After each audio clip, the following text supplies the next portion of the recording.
How's it going, everybody? Welcome back to the channel. Hi to all the new subscribers. And so today we're going to get back on working on the D16a1, getting it pulled out of the car and breaking it down and see what we got to work with.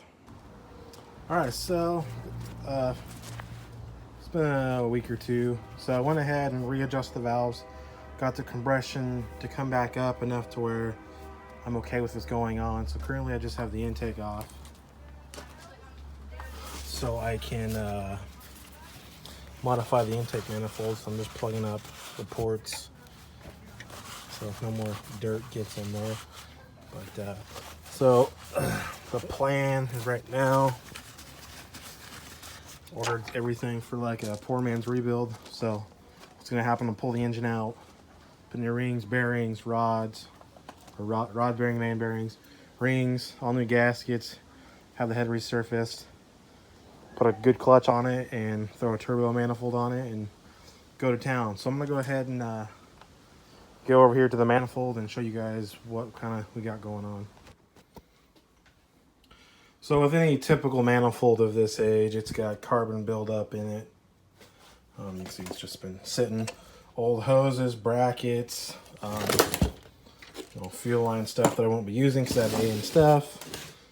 So I'm gonna pull everything off, strip it down, oven clean it, get everything cleaned up, and then I'll do the typical, what I like to do, get rid of the nipples, put AN fitting, or not AN, but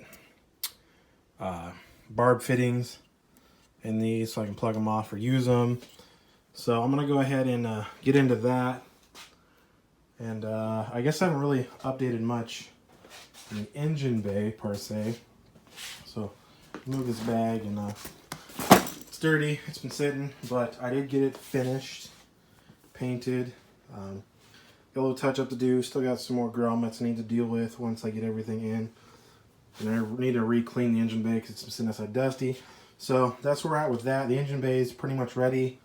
Off that CRX, I'm going to take the rack and pinion out, and then eventually we're going to talk about re-indexing torsion bar tubes. But for right now, I'm just going to go ahead and start on the intake. All right, so we got to skip a little bit here. So the intake's finished. I got everything really cleaned up. Like I said, I blocked a lot of stuff off. Left these two nipples just for vacuum source for the fuel pressure regulator, and then brake booster, because eventually I'm going to go back to a brake booster. But just tap these for 1/8 inch NPT, and then we'll come to the back side here. I did the same with these. I do this just in case, because eventually I think I'm going to do push lock on this. And then I don't run an idle air control valve. This is probably kind of ghetto, but it works. I don't run an idle air control valve, so I just JB welded these closed. I should have done this before I painted it, but then I realized my block off plate doesn't work. So this is how this turned out. And then I don't actually run like a heater hose or anything, so this gets blocked off as well.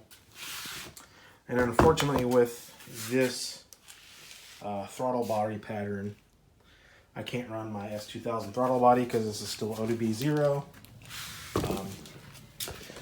Intake port's cleaned up pretty well, so I'm pretty happy with that. I got to order a fuel rail because the stock rail won't work with the AN stuff I have.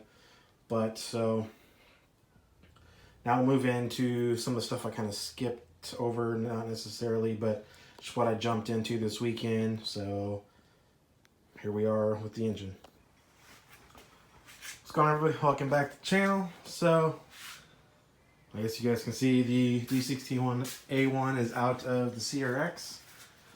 Didn't film much just because I had some time to do this, and sometimes when you just have time, you just do stuff. So right now, what I'm going to be doing, tearing it down.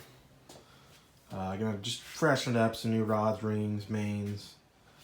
Have the head resurface cleaned, redo the valves, and then throw it in the car. So that's kind of where we're at. I got a whole gasket set here. I got rods, mains, and bearings in the house. I'm just got to take everything else, get it clean and so forth.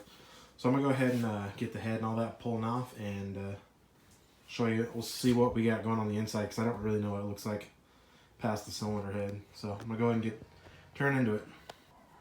So I got the head bolts out. They look like I thought they would. Just kind of carbon. There's actually a little bit of water. This thing sat outside, so it's got a little bit of oil's got a little bit of milkshake in it. There's dirt in it. I don't know if it sat with the valve cover off, but this is gonna go to the machine shop. It'll get cleaned up. So I'm not too worried about that. I got all the head bolts out. I'm getting ready to pull the head off here in a second to see what's going underneath. But we'll come over here to the rest of the stuff. So the cam's looking in pretty good shape. The lifters, the cam caps, all that looks good. So I'm pretty happy there. But so what I'm gonna do, let's go ahead and get the head pulled off, and we'll see what we got going on underneath.